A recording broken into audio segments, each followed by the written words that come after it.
যদি নৌকা না থাকে আমি ভোট দিব না, এই ভোটকে আমি বর্জন করলাম। মুক্ত হয় না, চাঁদাবাজ বেশি হয়েছে। আমি মনে করি যে এমন একটা বাংলাদেশ হওয়া উচিত যেখানে সব নারীরা ফ্রিলি চলাফেরা করতে পারবে, নারীদের নিয়ে যেন কেউ কটূক্তি না করে। আমরা বেসিক্যালি একটা চাঁদাবাজ মুক্ত সমাজ চাই, শান্তিপূর্ণ বাংলাদেশ চাই। আমি একটি ইনসাফ ভিত্তিক রাষ্ট্র চাই। আমরা চাই শুধু একটু শান্তি, এর বাইরে আমাদের কিছুই চাওয়ার নেই। দেশের যে পরিস্থিতি আমার কাছে মনে হয় দেশ ছেড়ে চলে যাওয়াটাই ভালো। দেশের জন্য দেখা যাচ্ছে সামনে যেন আর না হয়, দিন শেষে আমরা খাইয়ে লইয়ে ভালো থাকতে পারলেই ভালো। আমরা অফিস শেষে আসলে বাসের জ্যামে যাতে বসে থাকতে না হয়। মানবিক এবং অর্থনৈতিক সমৃদ্ধ বাংলাদেশ দেখতে চাই। আমরা ভবিষ্যতে বাংলাদেশের শিক্ষা ব্যবস্থা ভালো চাই। আমি চাই বাংলাদেশ ইসলামিক নিয়ম কানুন অনুযায়ী শুরু করে। অবশ্যই চাঁদাবাজ মুক্ত একটা সমাজ চাই, পাশাপাশি ইনসাফ ভিত্তিক একটা সমাজ চাই। কেমন বৃদ্ধি চাই। মুক্ত হয় না, চাঁদাবাজ বেশি হয়েছে। এটি করতে আছে রাজনীতির দলেরা।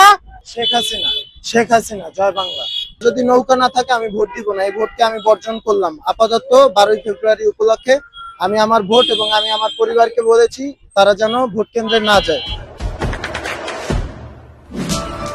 দেশে দেশে সবার সাথে দ্য নিউজ।